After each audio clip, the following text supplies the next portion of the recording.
स्वागत है नारिका talk show में। और आज हमारे साथ एक बहुत ही प्रसिद्ध डॉक्टर मौजूद हैं, डॉक्टर प्रिया गणेश कुमार, जो कि आज हमारे साथ एक सेशन में टॉपिक से रिलेटेड कुछ सवालों के जवाब देने वाले हैं। और आज के टॉपिक का नाम है HPV। लेकिन सवालों का सिलसिला शुरू करने से पहले डॉक्टर प्लीज़ आप हमारे दर्शकों को अपने बारे में कुछ बताएं। शुक्रिया रिया एंड शुक्रिया नारिका शो। तो दर्शकों नमस्कार एंड मैं हूं डॉक्टर प्रिया गणेश कुमार। फॉक्सी हमारी जो संस्था है, ये federation of obstetric gynaec society of India, ये सबसे बड़ी प्रोफेशनल बॉडी है सारे गायनेकोलॉजिस्ट की। जो लगभग 40,000 गायनेकोलॉजिस्ट आज इसमें मेंबर्स हैं और इंडिया की सबसे बड़ी गायनेकोलॉजिस्ट जो स्त्री रोग तज्ञ है, इनकी प्रोफेशनल बॉडी है। तो इनमें बहुत सारे देयर आर 27 कमिटीज़ और एक जो गायनी ऑन्कोलॉजी कमिटी है, उस कमिटी की मैं चेयरपर्सन हूँ।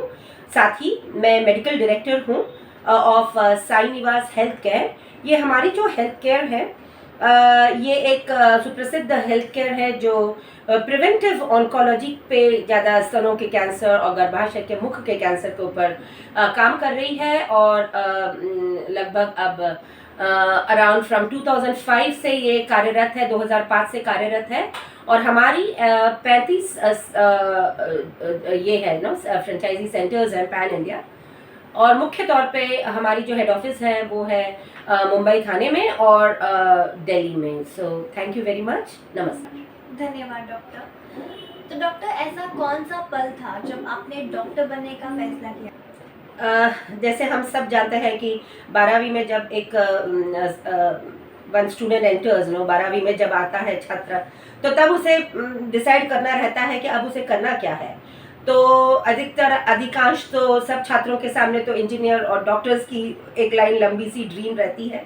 तो हमारी भी ड्रीम रही थी। एक तो पहली बात तो मेरी तो ये ड्रीम थी कि मैं बनूंगी इंजीनियर, बट मेरे पिताजी जो हैं वो इंजीनियर हैं और वो चाहते थे कि मैं बनूं डॉक्टर। तो उन्होंने फिर मुझे बहुत सारा ये करके मुझे डॉक्टरी में एंट्री करवाया।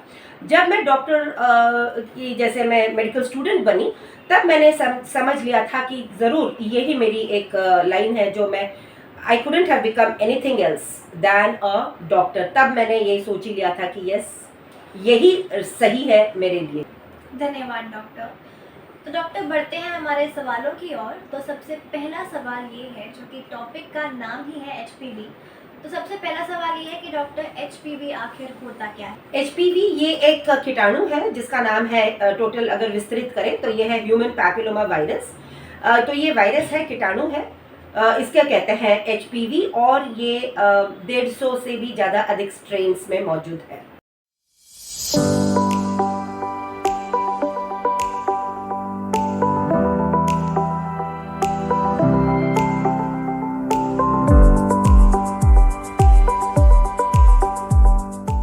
डॉक्टर, क्या HPV खतरनाक है? HPV के जो स्ट्रेन्स है, ये तो लो रिस्क में भी है और हाई रिस्क में भी है। तो लो रिस्क वाले जो है वो अधिकांश खतरनाक नहीं है क्योंकि वो मस से डेवलप करते हैं। बट ये जो हाई रिस्क वाली जो स्ट्रेन्स हैं, लगभग 14 स्ट्रेन्स हैं जो हाई रिस्क वाले हैं, ये कैंसर में बदलाव ले आ सकते हैं, उसमें क्षमता है बदलाव लेने की। Okay doctor. डॉक्टर, HPV कितना कॉमन? एक्चुअली काफ़ी कॉमन है। 5 में से 4 महिलाओं को तो HPV कभी ना कभी तो ज़िंदगी में उसकी संसर्ग होती है। बट क्योंकि हम ज़्यादा अधिकांश हम टेस्टिंग नहीं करते तो हमें पता नहीं चलता। But it is a common virus. Okay doctor. Doctor, HPV vaccination, टीका किसे लगाना चाहिए? टीका क्योंकि ये HPV जो कैंसर्स है, ये एक वायरस के कारण हो रहा है, तो इसके ऊपर टीकाकरण अवेलेबल है जिसका नाम है HPV वैक्सीन्स। और ये टीकाकरण करना चाहिए वो स्कूल की महिला लड़कियों ने, जो 9 से 14 साल की बच्चियां बालिकाएं रहती हैं, उन्होंने ये टीकाकरण करने से काफ़ी ज़्यादा लाभ होता है। बल्कि अब अगर कोई लड़की उस एज से गुजर गई है और जो अब एज ज़्यादा हो गया है, तो फिर वो अपने 45 साल तक महिलाएं ने वो ले सकते हैं HPV वैक्सीन। बट हम कहते हैं कि यूजुअली आप जो है वैक्सीनेशन, ये टीकाकरण आप लड़कियों को 9 से 14 साल की उम्र में लगा दीजिए।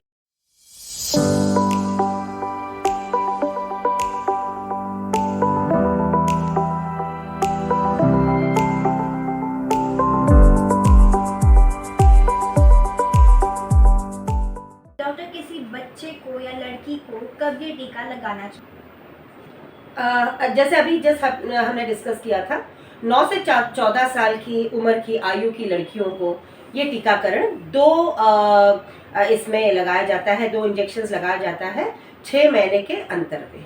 Okay doctor. डॉक्टर, किसी व्यक्ति को ये एचपीवी वायरस कैसे मिलता है? Usually skin to skin contact, जैसे हम कहते हैं चमड़े से चमड़े कांटेक्ट जो होता है, skin to skin contact, and लैंगिक संबंधों के कारण ये एचपीवी की संसर्ग होती है। डॉक्टर, जेनिटल एचपीवी एक व्यक्ति से दूसरे व्यक्ति में कैसे स्प्रेड होता है, कैसे फैलता है? एक्चुअली ये जो है लैंगिक संबंध के द्वारा, तो मैंने कहा ही आपको सेक्सुअल कांटेक्ट से होता है, बट हमें यहाँ पे एक एक जानना ज़रूरी है कि ऐसे ज़रूरी नहीं है कि कंप्लीट इंटरकोर्स हो। तो skin to skin, genital skin, जो जेनाइटल की ये है स्किन है, उससे और पार्टनर के जेनाइटल स्किन से कांटेक्ट होने पर भी एचपीवी होने की संभवता है।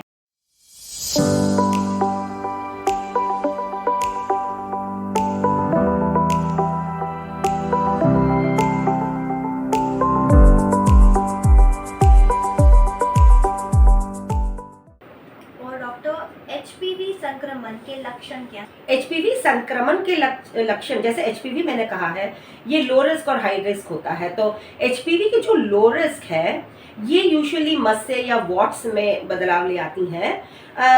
अदरवाइज जो संक्रमण के लक्षण है, हाई रिस्क वाली संक्रमण के लक्षण है, यूजुअली कुछ नहीं होती नहीं है कुछ। तो हो सकता है कि हल्का फुल्का सफ़ेद पानी कभी बह जाए, या ना वो उस प्रकार से कहीं पेट दुखना, बट ये बहुत कॉमन होने के कारण इसे दुर्लक्ष्य किया जाता है और इस संक्रमण को अधिकांश जाना नहीं जाता, क्योंकि ये अधिकतर ये सिम्टमलेस रहता है, इसमें कोई लक्षण नहीं रहती। Okay doctor. सो डॉक्टर, जैसे कि आपने अभी वार्ड्स के बारे में कहा, तो जेनाइटल वार्ड्स क्या है? जेनाइटल वार्ड्स, जैसे आपने देखा होगा कि अपने शरीर में कहीं ना कहीं ऐसे ना छोटे छोटे मस्से आ जाते हैं। तो अगर जेनाइटल उस एरिया में अगर आपके छोटे छोटे मस्से हो, या ना वो जो एरियाज है जरा सा हल्का सा थिकनिंग हो गया हो, चमड़ा हल्का सा सूजन आ गया हो, या उस एरिया में कहीं मस्से आ गए हो, तो उसे जेनाइटल वार्ड्स कहा जाता है। जी डॉक्टर। तो डॉक्टर, किस प्रकार के एचपीवी जेनाइटल वार्ड्स के कारण बनते हैं? ये जो हाई रिस्क स्ट्रेन्स है ये ही कारण होते हैं, ये ही कन्वर्ट होते हैं इन कैंसर्स। तो अगर हाई रिस्क है, ये 14 प्रकार के हाई रिस्क आइडेंटिफाई किए गए हैं, उसमें से 16, 18, देन 31, 33, 45, तो ये सारे जो स्ट्रेन्स हैं ये अधिकांश कैंसर्स में बदलाव ले आते हैं। तो वक्त आ गया है एक छोटे से ब्रेक का, मिलते हैं कुछ ही मिनट्स में।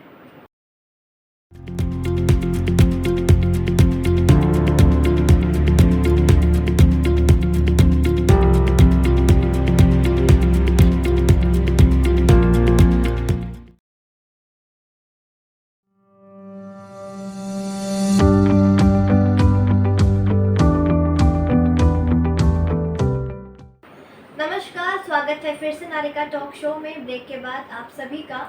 तो बढ़ते हैं हमारे अगले सवाल पर। जी डॉक्टर। तो डॉक्टर, जेनाइटल वार्ड्स का उपचार कैसे किया जा सकता है? जेनाइटल वार्ड्स का उपचार जो है वो लोकल ट्रीटमेंट से किया जा सकता है, जैसे इसे कॉटराइजेशन करना या केमिकल कॉटरी लगा लेना, तो इस प्रकार से वो लेजर ट्रीटमेंट करना, तो इससे ये जेनाइटल वार्ड्स ठीक किया जा सकता है। जी डॉक्टर। तो डॉक्टर, एचपीवी संक्रमण कब कैंसर का कारण बन सकता है? अगर एचपीवी की जो संक्रमण है बहुत सालों से परसिस्टेंट है अपने शरीर में, मैं दर्शकों को ये कहना चाहूँगी कि एचपीवी जो है ये 1 साल में अपने आप ठीक हो जाता है। जैसे अगर अब मैं एक एग्जाम्पल कह दूँ, एग्जाम्पल के तौर पे अगर जो इन्फ्लुएंजा वायरस है, फ्लू वायरस, अगर आप जान सकते हो, फ्लू वायरस 7 दिनों में अपने आप में ठीक हो रहा है। कोरोना वायरस को ले लीजिएगा, वो भी 15 दिन में या 7 दिन में अपने आप में ठीक हो गया था। उसी प्रकार ये जो वायरस है, ह्यूमन पैपिलोमा वायरस, ये अगर अपने सुदृढ़ शरीर है या रोग प्रतिकारक शक्ति बहुत अच्छी है, तो वो 1 साल में अपने आप में ठीक हो जाता है, वो नेगेटिव हो जाता है। बट हालांकि जब अगर कोई कारणवश, कोई वजह से वो क्लियर नहीं हो पाया अपने आप में और वो रह गया, परसिस्टेंट रह गया, तो फिर वही कारण होता है जब वो कैंसर, अब कैंसर इतना जल्दी नहीं हो जाता, कैंसर के पहले 10-15 साल पूर्व टाइम है जहाँ पे जो गर्भाशय के मुख के जो सेल्स हैं, ये सेल्स सिर्फ अटिपिकल होते हैं, खराब दिशा में जाते हैं, अब तक कैंसर में बदलाव नहीं आती है। मगर कैंसर्स के लिए अगर ना ऐसे वो जो CIN स्टेजेस है, पूर्व स्टेज को हम जो CIN कहते हैं, अगर वो CIN स्टेज हमने डिटेक्ट नहीं किया, ट्रीट नहीं किया, तो आगे जाके 10-15 साल में ये जो सेल्स हैं ये कैंसर में बदलाव ले आते हैं।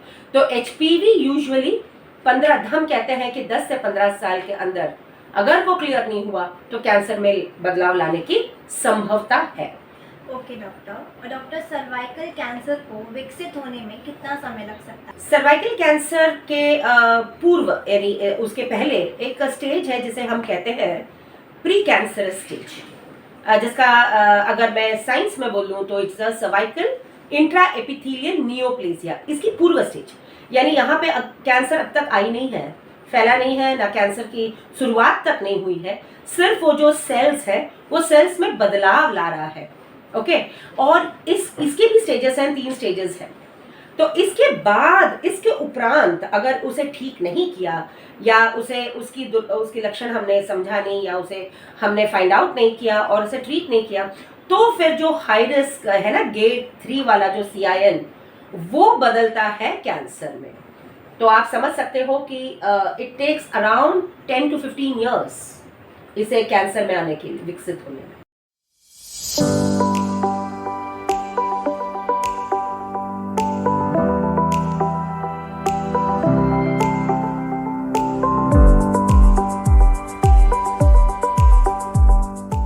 डॉक्टर, कोई भी व्यक्ति HPV संक्रमण से अपना बचाव कैसे कर सकता है? सुरक्षित जो सेक्सुअल हैबिट्स है, लैंगिक जो सुरक्षित लैंगिक हैबिट्स हैं, उसे अपनाइएगा। और कॉन्डम्स, अधिकतर कॉन्डम्स जो है उसे पहनने में भी ऐसे हमें समझना है कि कॉन्डम्स जब आप पहनते हो तो वो पूरा जो शीट है कवर हो जाए, क्योंकि ये जो sexual skin to skin contact है उसकी वजह से HPV की संक्रमण हो सकती है। तो कॉन्डम्स अच्छी तरह से clear, it should be worn properly, पहली बात तो वो है, and having a safe sexual habits. Okay doctor, और डॉक्टर HPV वैक्सीन क्या है? क्योंकि ये कैंसर वायरस के कारण, जंतु के कारण हो रहा है, तो टीकाकरण उस पर अवेलेबल है और इसी रसीकरण को कहते हैं HPV वैक्सीन। और डॉक्टर HPV टीका क्या करता है? HPV टीका जो है, अब पहली बात तो हम इतना तो कह चुके हैं कि HPV इतना कॉमन है, तो आपके मन में आ रहा होगा कि टीका की ज़रूरत ही क्या है, जबकि इतना कॉमन है तो ऑलरेडी अपने शरीर में एंटीबॉडीज़ डेवलप हो गया होगा। मगर ऐसे नहीं है, क्योंकि ये जो HPV है ये लोकल इन्फेक्शन है और पूरे शरीर में इसकी कोई सिम्टम्स नहीं रहती, तो जिसके कारण क्या होता है कि शरीर में एंटीबॉडी या प्रोटेक्शन नैसर्गिक तौर पे नहीं होता, और इसी के लिए हमें, चूंकि ये नैसर्गिक हमें एंटीबॉडीज नहीं होता है, हमें देना पड़ता है वैक्सीन। तो ये वैक्सीन करता क्या है? यूजुअली वैक्सीन शरीर में एंटीबॉडीज डेवलप करता है, जो कि आगे वाले जो फ्यूचर में इन्फेक्शंस होने वाले हो HPV से, उसमें बचाव आ सकता है।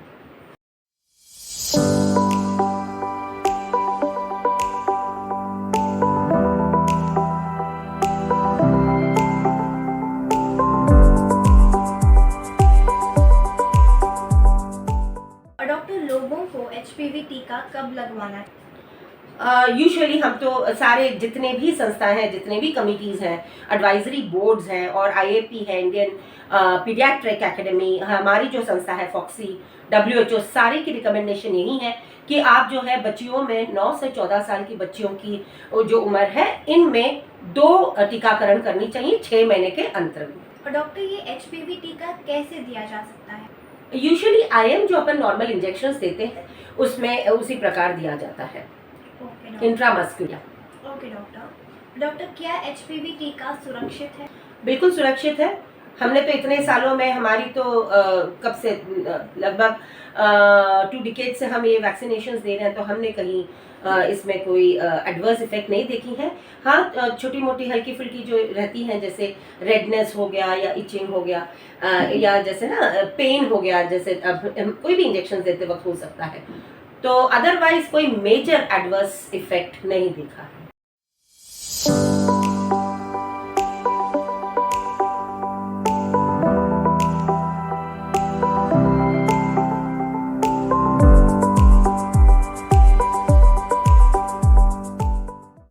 और डॉक्टर, बहुत सारे केसेस में देखा गया है कि ये टीका अक्सर लड़कियों को ही दिया जाता है, तो ऐसा क्यों? लड़कियों, जैसे मैंने कहा कि लड़कियों का जैसे सेक्सुअल डेब्यू के पहले अगर हम दे देते हैं तो जंतु संक्रमण तो हुआ ही नहीं रहता है ये लड़कियों में। तो और ये लड़कियों में जो एंटीबॉडी डेवलप होती है, जो इम्यूनिटी पावर डेवलप होता है, वो लगभग 100% वायरस के अगेंस्ट काम करता है। अगर हम जरा सी ओल्डर महिलाओं में दे दें तो इनमें जो है एक्टिविटी, जो इम्यूनिटी एक्टिविटी बढ़ती है, वो नॉर्मली 80% से ऊपर नहीं रहती। तो ये इस एज में देने से कारण 100% वो गर्ल सेफ है अगेंस्ट एचपीवी। ओके डॉक्टर, तो डॉक्टर एचपीवी वैक्सीन के दुष्प्रभाव यानी कि साइड इफेक्ट्स क्या? दुष्प्रभाव तो वैसे कुछ देखा नहीं। अभी तो मैंने पहले भी कहा था कि इसके कोई साइड इफेक्ट्स तो नहीं है, जैसे जस्ट रेडनेस हो गया या पेन हो गया हो या हल्की सी चक्कर आ गई, तो उसी प्रकार से हल्का फुल्का ही अगर होना है तो। अदरवाइज आज अभी तक तो हमारे यहाँ पे कोई मेजर कुछ कंडीशंस हुए नहीं है, ना डॉक्यूमेंटेड भी कुछ नहीं है ज़्यादा। जी डॉक्टर, तो डॉक्टर क्या एचपीवी टीका प्रभावी या फिर इफेक्टिव है? काफ़ी इफेक्टिव है, क्योंकि एचपीवी जो है ये जो वैक्सीन जो बनती हैं, ये आउटर कवर के जैसे ना वायरस लाइक पार्टिकल से हम कहते हैं वीएलपी। तो जो वायरस है उसकी स्ट्रक्चर अगर आप देखें तो उसके जो कवरिंग है उससे उसी प्रकार, उसी के इससे ना जस्ट लगभग उसी के टाइप से ये वैक्सीन्स की एंटीबॉडीज डेवलप होती हैं। ऑलराइट, एंटीजेंस डेवलप करते हैं। अंदर में जो जेनेटिक मटेरियल है वो कतई नहीं लिया जाता। तो जब ये वैक्सीन हम ना इंजेक्ट करते हैं तो शरीर क्या देखता है? शरीर इसे एक वायरस की तौर पे देखता है, क्योंकि it is a virus like particle VLP. तो इसके अगेंस्ट फिर एंटीबॉडीज या इम्यूनिटी अपने आप में बढ़िया तरीके से डेवलप हो जाता है। सो बहुत इफेक्टिव है ये।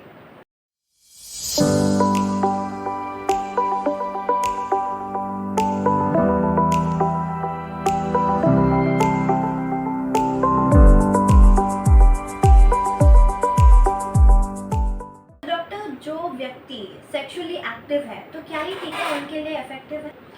सेक्सुअली एक्टिव महिलाओं के लिए भी ये इफेक्टिव है, मगर इनकी जो इफेक्टिविटी है, अब ये जो सेक्सुअली एक्टिव महिलाएं हैं, इन्होंने सिर्फ वैक्सीन के बदौलत ही अपना काम न चलाएं, उन्होंने स्क्रीनिंग भी करना ज़रूरी है। जितना इम्पोर्टेंट उनकी वैक्सीनेशन है उससे अधिकांश इनकी है स्क्रीनिंग करना।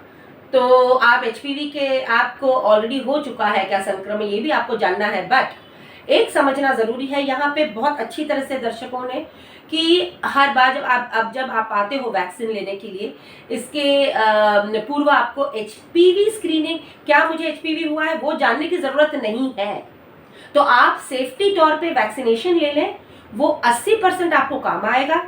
अगर आपने बहुत यंग एज में लिया होता तो 100% काम आता था। तो वैक्सीनेशन एक पार्ट का हुआ और एक पार्ट हो गया आपको स्क्रीनिंग। सो सेक्सुअली एक्टिव महिलाओं ने दोनों भी करना जरूरी है, vaccination as well as more important is screening for HPV. धन्यवाद डॉक्टर।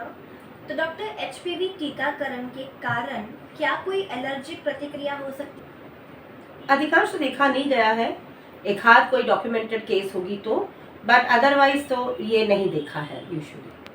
ओके डॉक्टर, धन्यवाद डॉक्टर। मैं आशा करती हूँ कि आपके ये सवालों के जवाब बहुत ही मददगार और बेनिफिशियल रहेंगे हमारे प्यारे दर्शकों के लिए। लेकिन जाने से पहले डॉक्टर, आप हमारे दर्शकों के लिए कुछ चंद शब्द कहिए। आप कैंसर ये शब्द से बिल्कुल डरिएगा नहीं। कैंसर इतनी आसानी से आता नहीं है, पहली बात। और कैंसर की आजकल जो साइंस है वो बहुत अच्छी तरह से डेवलप हो चुका है। तो अगर आप कैंसर से बचाव करना चाहते हैं, आपकी बेटियों को भी कराना चाह रहे हो, आपको खुद करना चाह रहे हो, तो बेटियों में आप वैक्सीनेशन लगाइए, टीकाकरण कीजिए, आप खुद भी टीकाकरण और स्क्रीनिंग कीजिएगा। और ये जितने लोगों से हो सके उतने लोगों में ये जो आपने इन्फॉर्मेशन आज गेन की है वो सब में आप स्प्रेड कीजिएगा। धन्यवाद डॉक्टर, ये काफ़ी ग्रेट रिस्पांस रहा था आपका। और हम बहुत ही ज़्यादा आभारी हैं कि आप हमारे नारिका टॉक शो में आए और अपना कीमती वक्त हमें दिया। धन्यवाद doctor. Thank you very much. नमस्कार। तो दर्शकों, फिर मुलाकात होगी एक नए दिलचस्प टॉपिक के साथ। तब तक के लिए सुरक्षित रहिए और सेफ रहिए और खुश रहिए।